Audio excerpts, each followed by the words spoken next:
France Inter, la Terre au carré. Camille Cronier, c'est l'heure de votre lutte enchantée. Avec une lutte un peu en mode poupée russe, je vous explique. Nous sommes au nord de Saint-Étienne, dans la Loire, à Boins-sur-Lignon, jolie commune avec vue et sur les monts du Lyonnais et sur ceux du Forêt, mais dont les quelques 3000 habitants sont agités depuis bientôt 10 ans. Avec la future centrale à Poison. Future centrale à Poison, dit cette dame à France 3, pour parler d'une centrale à bitume. L'usine doit s'installer sur un terrain de 3 hectares et l'industriel du Rhône, Stahl, a obtenu toutes les autorisations, le permis de construire, l'avis favorable de l'enquête publique, le feu vert du Conseil d'État. Mais beaucoup d'opposants ne comptent pas en rester là et multiplient les recours juridiques, si bien que la centrale n'est toujours pas sortie de terre alors que Stahl espérait l'ouvrir déjà il y a 6 mois. Objet de la discorde, la proximité de l'usine, classée ICPE, donc dangereuse pour l'environnement, avec des habitations, avec des terres agricoles et même avec le collège-lycée de la commune. Et cette cité scolaire, c'est la petite poupée en dessous de la première. Une polémique dans la polémique, relayée par Mediapart il y a quelques jours, titre « Un lycée de la Loire interdit à ses élèves de débattre d'un projet de centrale à bitume ».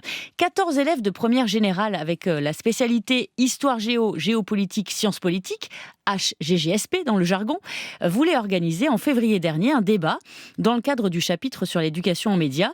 Et quand je dis un débat, c'est un débat. Monter un plateau télé avec des intervenants, avec du matériel, apprendre à utiliser le matériel. Donc voilà, c'était super, on était tous très contents. M'a raconté l'un d'entre eux qui préfère rester anonyme.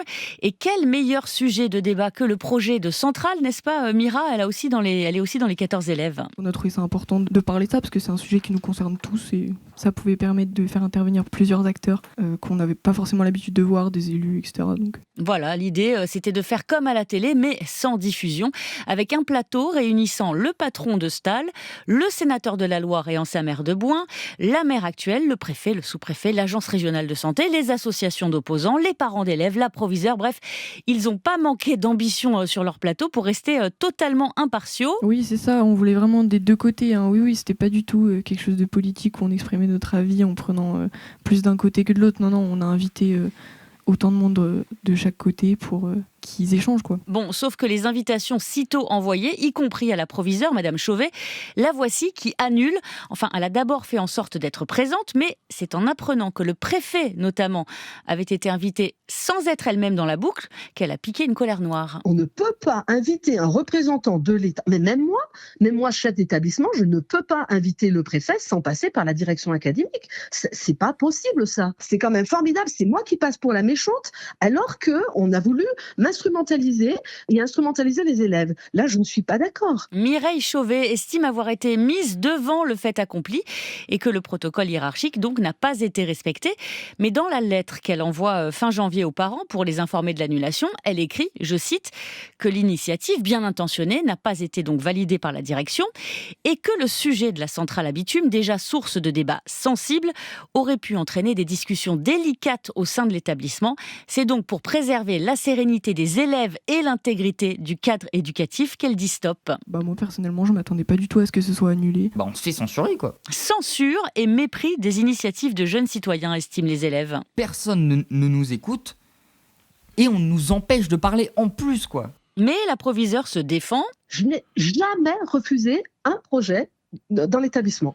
Jamais. Mais elle reconnaît quand même qu'au-delà de la procédure, qu'elle aurait donc voulu être mise en place, le sujet du débat était un problème, parce que les opposants à la centrale à bitume ont déjà interpellé le sous-préfet devant l'établissement lors d'une visite, mais aussi manifesté lors d'une journée porte ouverte en disant « Ne mettez surtout pas vos enfants ici, ils sont en danger pour leur santé, c'est juste pas possible. » Donc ça faisait quand même beaucoup. Donc j'ai demandé explicitement à ce qu'on arrête de parler de ça à l'intérieur de l'établissement. Ne pas donc ajouter de tension et risquer une manif le jour du débat.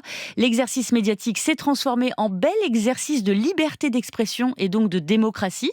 Les élèves et la proviseure sont désormais concentrés sur le bac, pendant que l'opposition à l'usine à bitume continue, puisqu'elle n'est toujours pas construite. Il ne faut pas l'oublier dans cet empilement de poupées russes. Merci beaucoup Camille Cronier, c'était votre lutte enchantée.